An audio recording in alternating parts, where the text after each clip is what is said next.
Well, good evening, everyone. Welcome back to our Thursday edition of Mystery Wine Blind Tasting. Super excited again to be with you this evening. I have a chilled white before me. I've got my tasting sheet. I have my handy dandy pen. And in short order, I hope to have all of you. So please chime in if you're with us. Hi, Brian. It's great to have you with us. It is indeed wine time. That's right. The 7 o'clock hour on Thursday is now and heretofore shall be known as wine time, which is exciting. I don't know, this week I have felt a definite need and a desire to have the consistency of wine time, something to anticipate, something to look forward to. I think we're in this, at least I am, I feel like I'm in limbo, and limbo's a challenging place to be. I like the pivot, I like the change, I like the idea of a whole bunch of things coming forward that we had to react to. And you can kind of get used to doing that for a period of time and embrace the idea that some change is good and there's an opportunity in change, and then you kind of wait for the next thing to happen or the normalcy to return. And we seem to be at a new point where normalcy is farther away and may never come back in the same way we knew it, and therefore we're just sort of waiting. And limbo is a harder place to be in at this point for me. And so having things that are like this that we've developed over time to kind of pass the time and enjoy ourselves, to take advantage of the opportunity that's presented, is something that I think will continue going forward. And so this is the new normal, and embracing that mentally for me has been a big help this week in terms of saying, well, all right, there are a number of things that that just are the way they are. My wife and I certainly had this long conversation about trying to figure out a schedule that is now the new schedule, not just a sort of temporary one.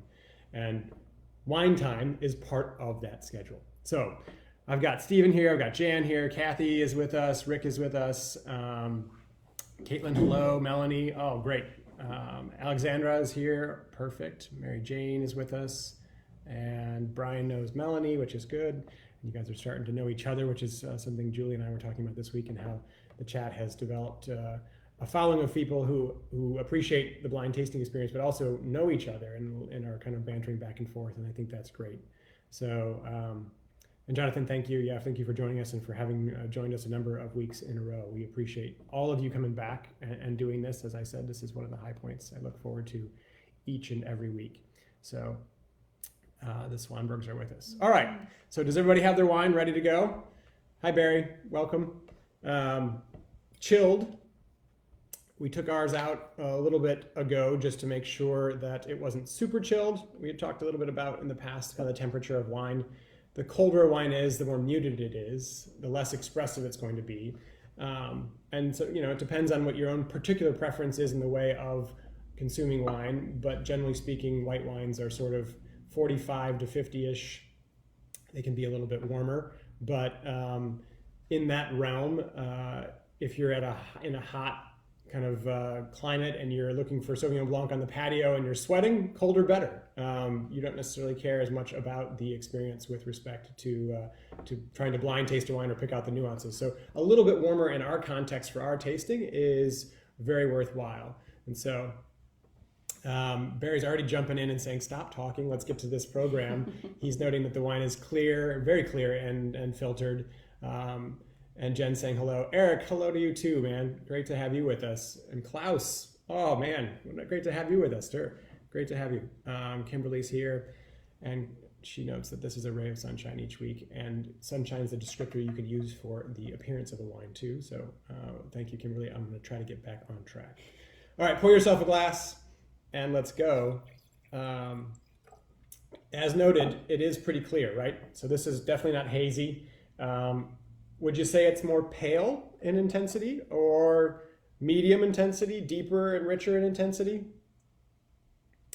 For those of you that have these sheets, these are the sheets that we kind of have out that are available via our website. If you'd like to download one, you can do that, or you can ask us for a copy when you pick up the wine here too. They're just leading you through, prompting a series of questions, offering a few answers by way of helping us to ascertain what this particular wine might be, and what we can learn from it by way of the visual appearance first, and by way of the smell, and then also by way of course, our palate and tasting. So Klaus is saying it's National Chardonnay Day. Does that mean this has to be Chardonnay? I don't know. Probably not. Candy, Kevin, Nicole, Ryan, tasting with you. Oh, great. A whole crew. This is good. That's wonderful. Perfect. Yeah, it's pale, it's clear, it's straw colored, it's pale for sure. So this is a lighter expression of a white wine. And I don't think we can necessarily zero in exactly on what varietal by way of that pale designation.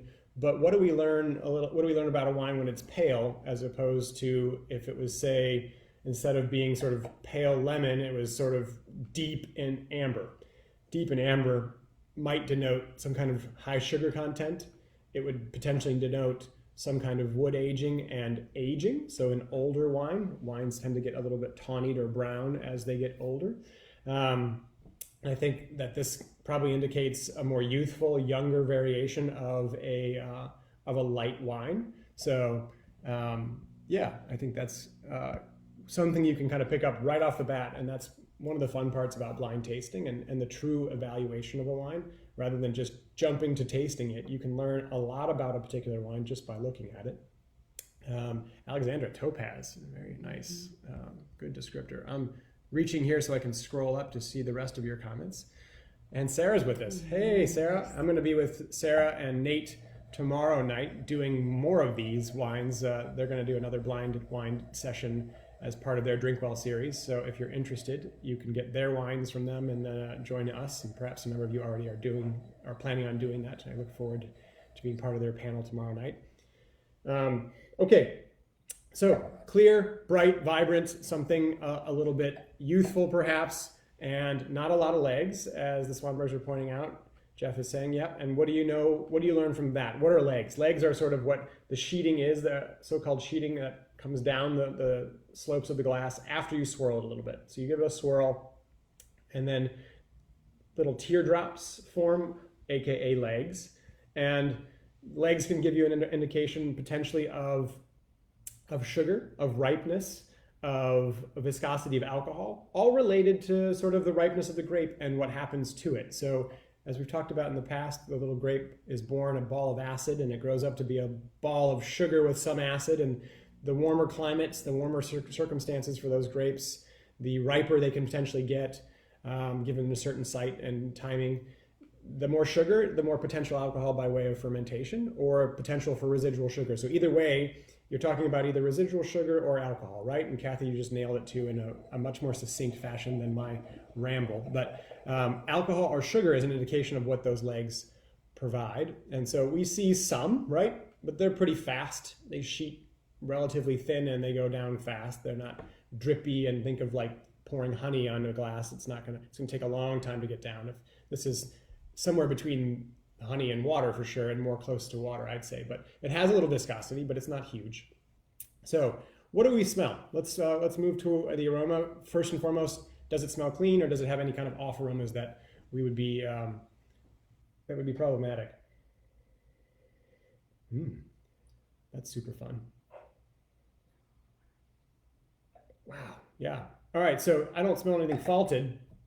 But is this a pronounced nose, or something that would be on the lighter side, where it's kind of faint and muted? Rick said this is going to be a tough one.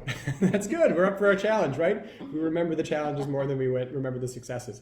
So I think this is fairly pronounced. It has, for me, a whole bunch of citrus that bounds out of the nose, and a minerality, a kind of a wet, crushed stone. It's clean. Yeah, it's clean. And it's clean and free from fault, but it also has this kind of clean freshness to it that's beautiful. Rick's having some halibut with fennel and shallots. Oh, it's perfect. That sounds amazing. Yeah, Alexandra, I think it's clear. We're seeing a lot of clean, clear. It's crisp, clean, clear, lighter varietal. So what do you smell? Fruit, earth, wood. On the fruit side of things, what do you smell? I said citrus.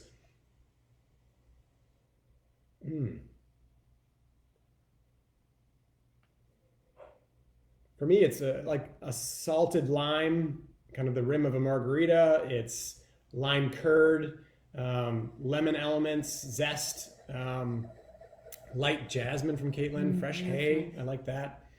Jonathan, yeah, for sure, chalky. Brian's picking up some clean metallic notes.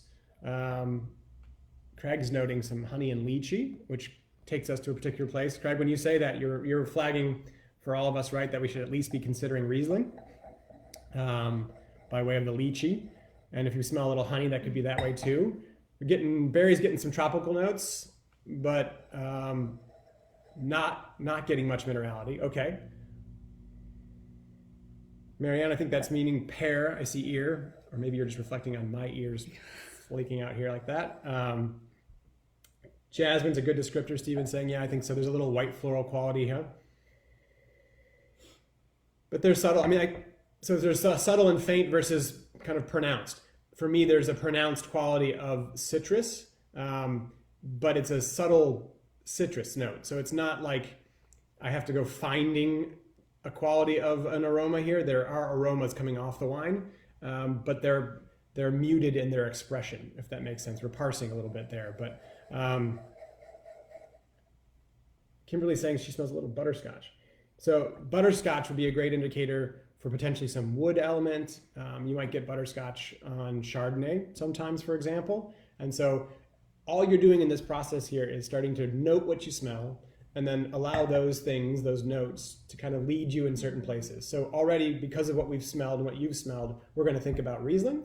We're going to think about Chardonnay. There was pear in there. There's mineral qualities. There's lemon.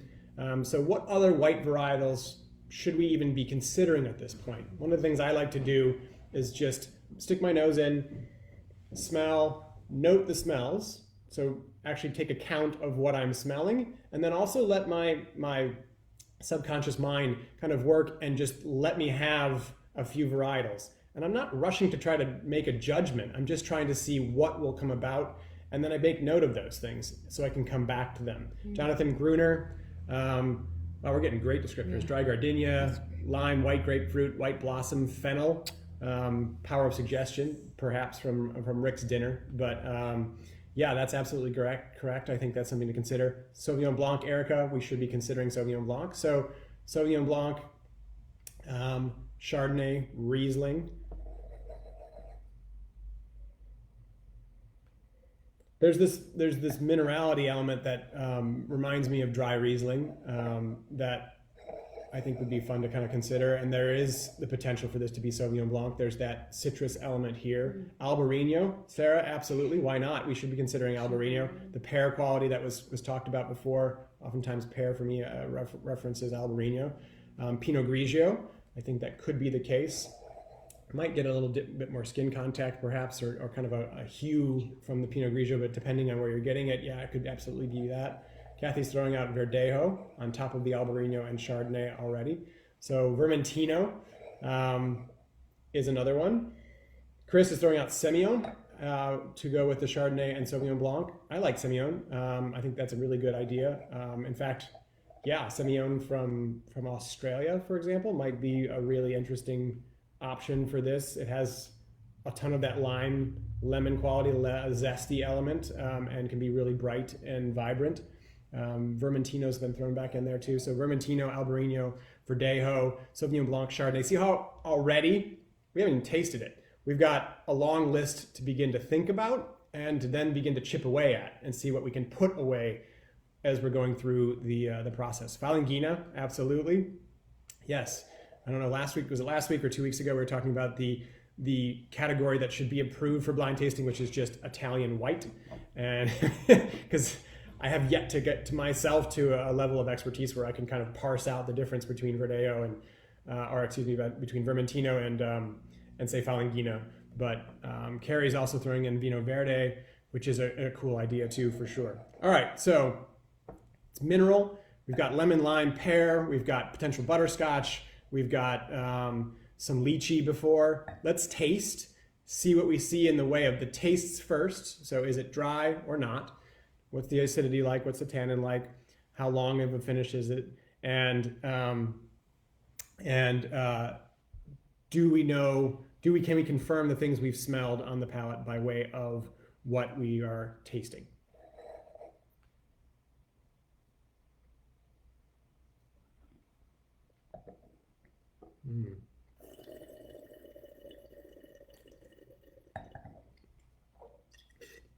And thank you, Sarah, for contributing without the wine. Yeah, you're doing great. You're helping us for sure.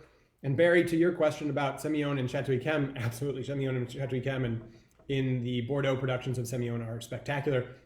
You'll find kind of simple Semillon Sauvignon Blancs produced in the Entre-deux-Mers region, for example, in Bordeaux, and they can be in screw cap, and it can be fun. But you'll see them in Australia. You'll see Semillon, they don't really prefer cork, especially in sort of bright, vibrant whites, and they'll age. I had tremendous Hunter Valley Semillon wines from Australia that were bright, vibrant, super bracing acidity that were special, and they were always in screw cap since the 70s. So you can see them that way. Eric's pointing out Ribolla Gialla, and Ribolla I think has a little bit more textural quality to it than what we're seeing here in this particular wine, but it's certainly worth considering. If we're going to give ourselves the Italian white category, Ribollas have sort of on one richer end of the spectrum, and then I think you've got kind of Falanghina perhaps on the other end. They all have texture, though. That's sort of what makes them kind of interesting and the same. So as you're tasting this, is it dry? Yeah, very dry from candy, pronounced lime, super dry from the Swanbergs, dry grapefruit, which would put us kind of at least considering Sauvignon Blanc. So it's dry. How's the acidity? Is it high? I.e., are you really salivating right now? Is it super pucker worthy? Is it sort of moderate? Or are we more at a spot where it's light acidity? And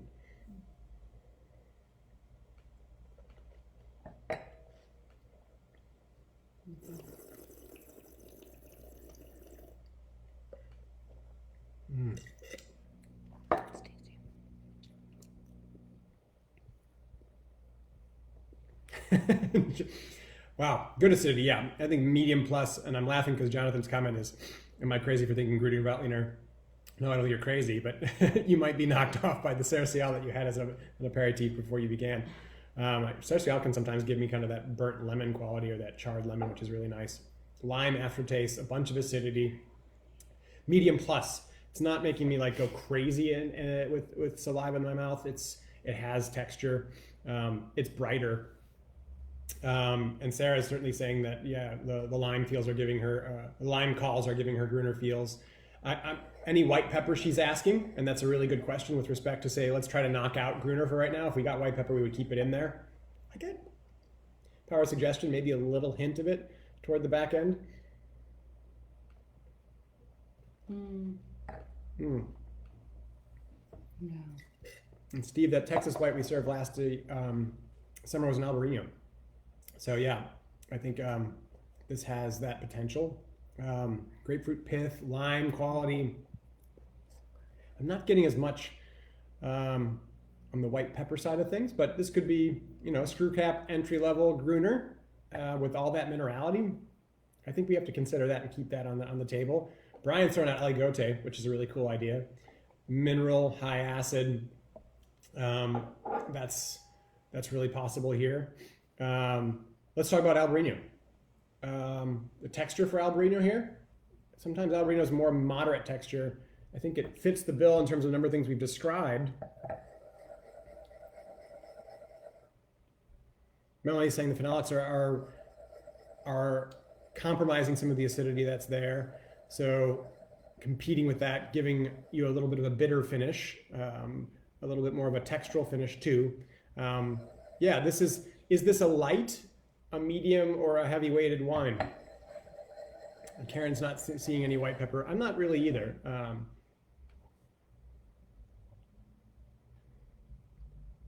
So Albarino, pear elements, the C element, the sort of brininess. It's possible. I don't think you'd be faulted for those of you that kind of found the pear quality to be here. I'm not picking up as much of that right now. There's maybe a little bit of fresh pear, but much higher lime. Yeah, Karen, I agree. Much higher lime. Eric's caught up on the screw cap quality of this. Yeah, for sure. I mean, well, you can taste blind with what's just in your glass, but you can also use the deductive process to work with the bottle too. And so Candy's coming back to the idea of medium weight. Alexandra is too. I think so too, right? So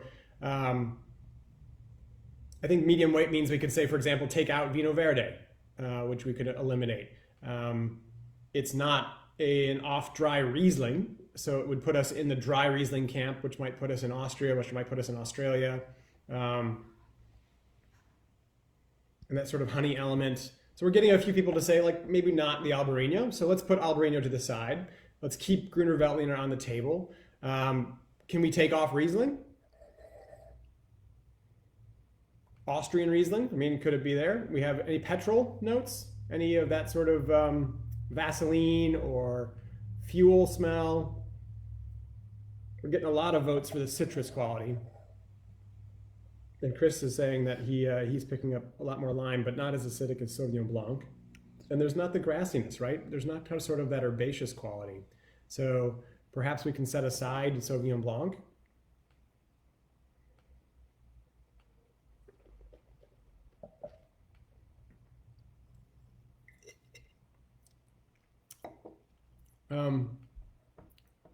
Yeah, dry Riesling there's a vote there, and I like that a lot. Kathy's noting that she would expect Semillon to have a little bit more of a waxier quality, a lanolin element. I think that would be the case in Bordeaux for sure, or like I've had some Semillon, for example, from Argentina, from Chile, that would have a little bit more of that waxiness. I just had a tremendous experience, as I was explaining, in Australia drinking Semillon that just didn't. It was just all about that lime, sort of ahead of a sometimes as it aged a little bit, sort of a toasted bread with butter on it quality to it, but just a lot of lime kernel. And Chris is also playing the game by way of back referencing Riesling previous in the tastings, and Tony's not going to pull another Riesling out. So I think we could probably walk from Riesling then on those points. And Barry's saying he wants to keep Sauvignon Blanc on the table for a bit. Barry, where do you think we should go in Sauvignon Blanc then?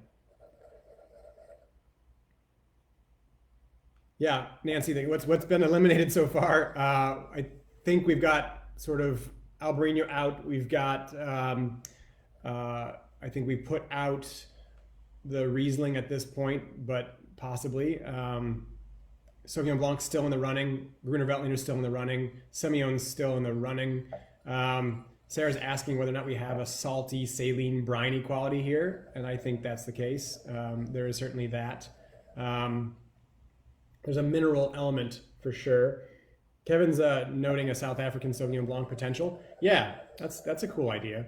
And there's sort of a honeyed element now coming on. Yeah, those that got that earlier, mine is just sort of expressing that more now.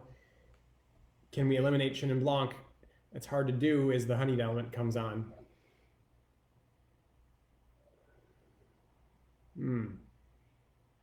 Yeah, Melanie's saying a Sauvignon Blanc Semillon blend from the Margaret River, which is a really cool idea there too. And Alexandra is also saying Australian Semillon, so we're kind of back in that world. And that might be the case where we're getting a little bit more of this richness coming out now. Isn't it interesting how I was reflecting on this point with Tony and Julie this week, that last week's wine in particular, and then the Portuguese red that we had a couple weeks before that, just totally changed in the half hour that we spent with it, and then more so as the evening went on. And so blind tasting in the context of having just opened the bottle and then you could do it again in 30 minutes and almost have a completely different experience. And so that's kind of where we're at right now, where this keeps changing a little bit. Can we rule out, we had Aligoté, we had Chardonnay, can we rule out Chardonnay? Sarah's throwing in Godeo too.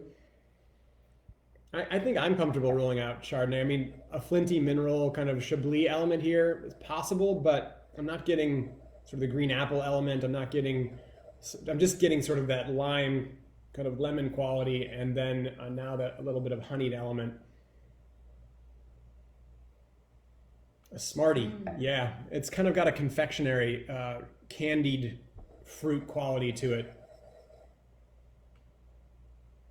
And Chris is lauding Tony for his selections at this price point, finding some really great wines. Yeah, I mean, wine, the price for wine has no correlation with quality necessarily. And so finding great wines is our job. And it's an exciting and fun one to do. Yeah, I think we can put Chardonnay away. So maybe we're putting away, for sure, Chardonnay, Albarino.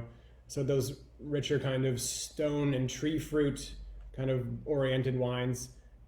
Chenin Blanc, high acid, medium plus here, textured, not a bunch of lanolin kind of richness, right? No apple elements that I'm picking up.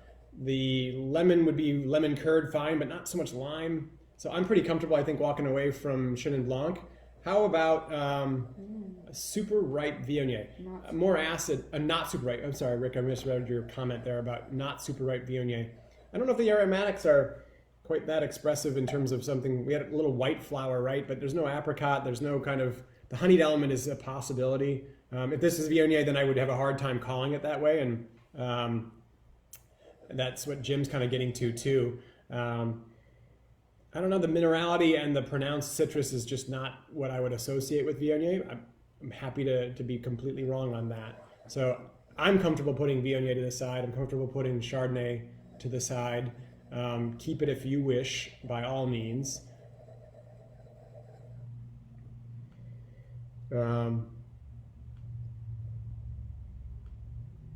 Yeah, I think we can go that way. So mineral driven, high acid, medium plus acid with lots of citrus. Can we rule out Sauvignon Blanc? Let's take a crack at Sauvignon Blanc. And if not, where would we place it? South Africa's one vote. I don't know that this is, this tastes to me like anything from France, and not from New Zealand. There's sort of, would be more a pronounced sort of grapefruit element, more of a grassy element. So for me, it could be a very mineral, lean driven Sauvignon Blanc that presents itself.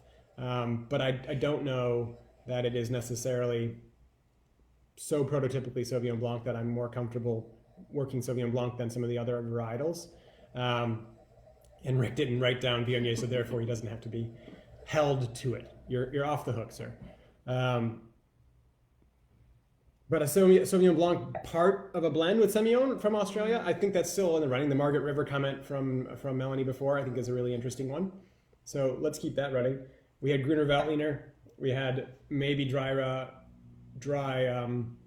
Riesling from Austria or from Australia. But I think we're kind of centering in on, it sounds like, Semillon.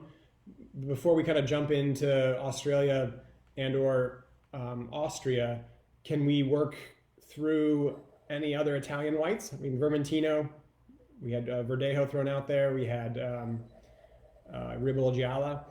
Anything there that strikes a chord? As I said, I'm not getting the richness from Ribolla on this particular wine. Vermentino always has a little bit more kind of plush quality to it for me. Candy's noting that they're all over the map, from South America to Italian Pinot Grigio to Vidal Blanc. That's interesting.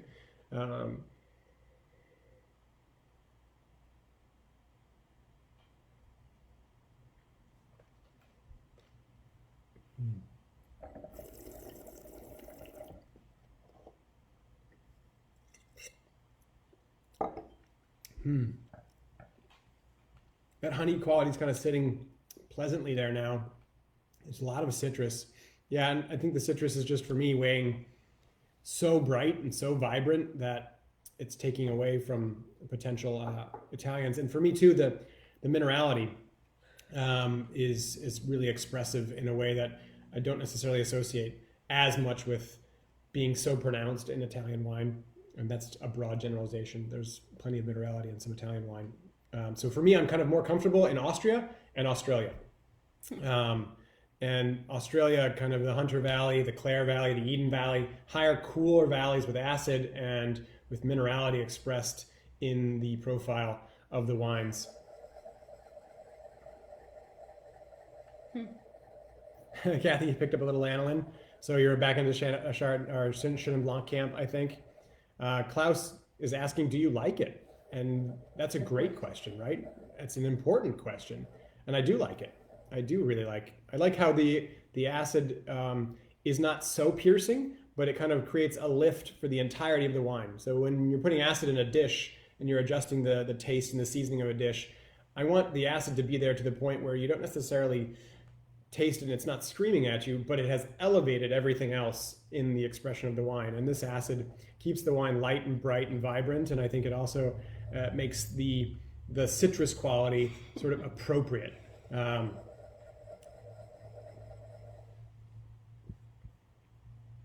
Karen's asking if it's the Semillon and it's not French, they don't really make a varietal Semillon? They do make a varietal Semillon in Australia, but not in Austria. And do we rule out Pinot Blanc? We didn't really touch on Pinot Blanc. Lime element, or lemon element for sure for Pinot Blanc would be a quality there. I don't necessarily, again, get as much minerality from the Pinot Blancs that I've had in the past.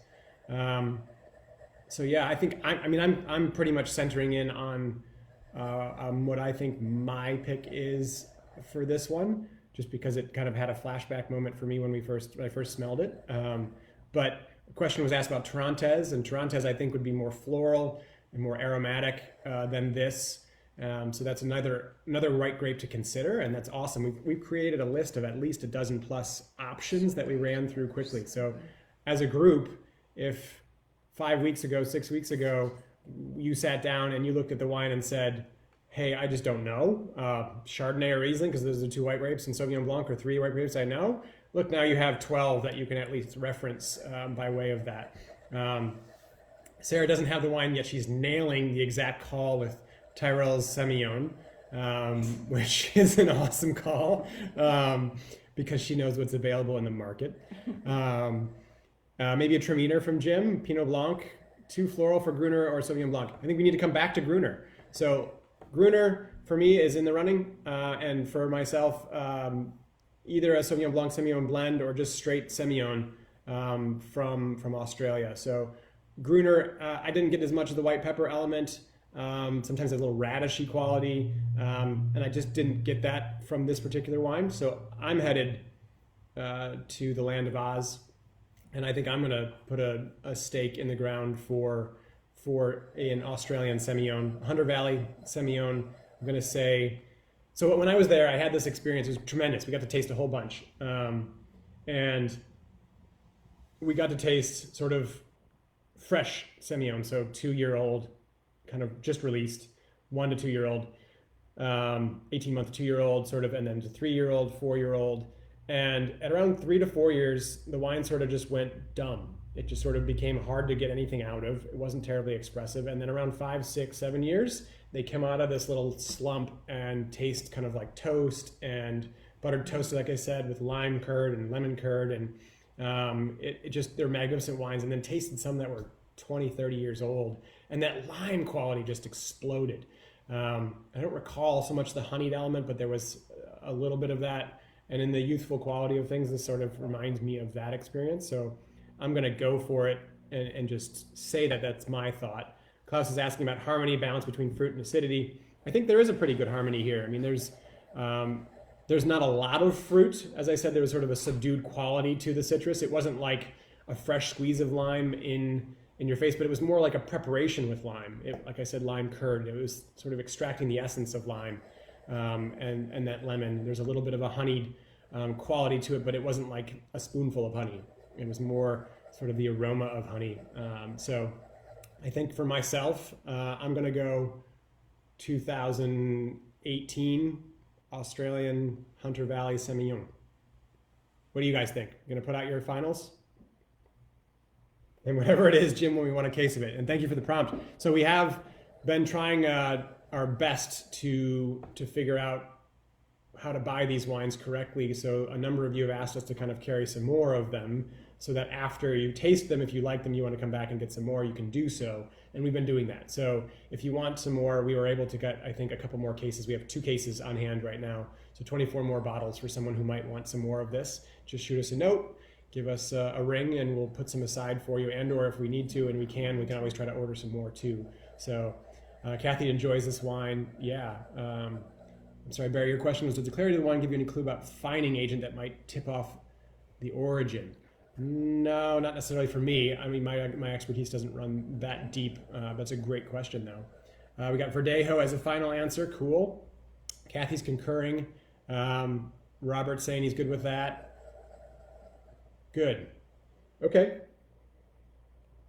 Caitlin's saying she's definitely going to blind taste this on Jim at Linden tomorrow. Good. Oh, please tell me what you think. What he thinks. It's fun to taste with Jim. In fact, some of my first blind tasting experiences were with Jim.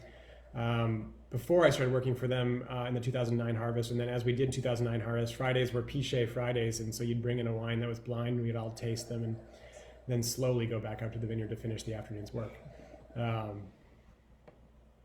Karen's saying, great balance, super astringent Semillons, Hunter Valley, absolutely 17 or 18. Cool. All right, let's do it. What do you think? And the winner is, oh, Sarah called it exactly without knowing it. So we are in the Hunter Valley. This is a Semillon 2018. That was a Proustian tasting for me. It was that flood of experience by way of the taste memory, which is really, really, really cool. So great house, making some beautiful wines. Not something we see a lot of, and so I'm really pleased that we were able to bring this opportunity to you if you hadn't tried before a Semillon in a screw cap as a single varietal. This is pretty neat. Really, Australia has just remarkable wine. They have really, really beautiful, focused regional productions of wine that we don't as much see here in the States. They have, they just have a lot of people there who are willing to drink their wines, of course, and then the exchange and the distance doesn't get us really as many wines as I'd like to see from Australia here in our market. And then also things like the yellowtails of the world, which have their place, kind of have ruined the quality production of a lot of really small producers getting over here when everybody's expectation of Australia is kind of plunk or base done wines. These are really special, unique wines, and they've been grown and propagated there for 100+ years. So this is a special little wine, and as Chris pointed out earlier, at the price point, tremendous. If you can, and you can get some and you can control it, throw it away in your cellar, in your closet, whatever, where you're storing the wine for a while. Give it 10 years and just be surprised at what a screw cap stainless steel white wine from Australia can do. It's awesome.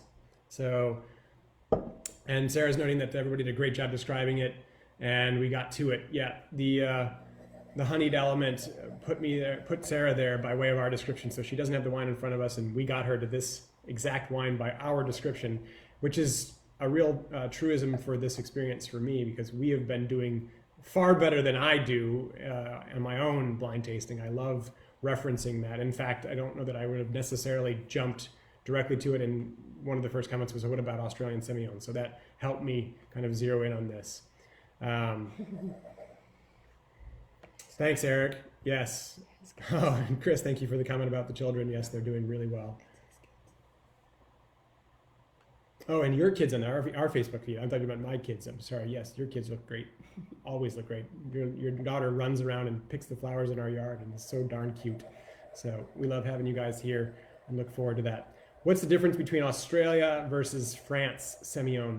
From Brian, a good question. I think the French Semillon oftentimes is paired with the Sauvignon Blanc. It's not really done single varietal unless you're talking about it in some cases with respect to just a late harvest and Batra-sized version in the way of the special wines from Sauternes or Barsac, Montbazillac. And so in this case, I think you get some of the blend quality with that. Oftentimes those wines also see some kind of wood on the left bank. In Ultra Domer, you can get stainless and they can be bright and vibrant.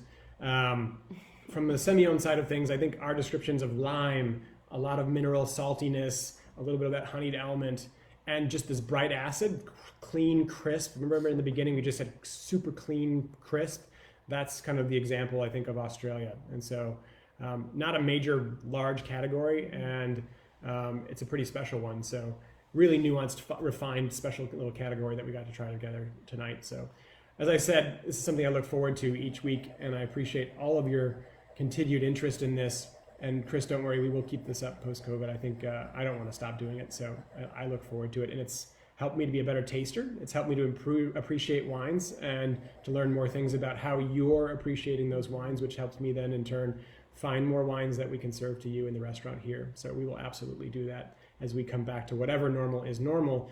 I have to say, as my comments from the beginning noted, this is our new normal. This is where we stand at the moment, and finding ourselves in the present, embracing what we're doing now has been important for me, and I thank you all for giving me the opportunity to do that. So till next week, cheers.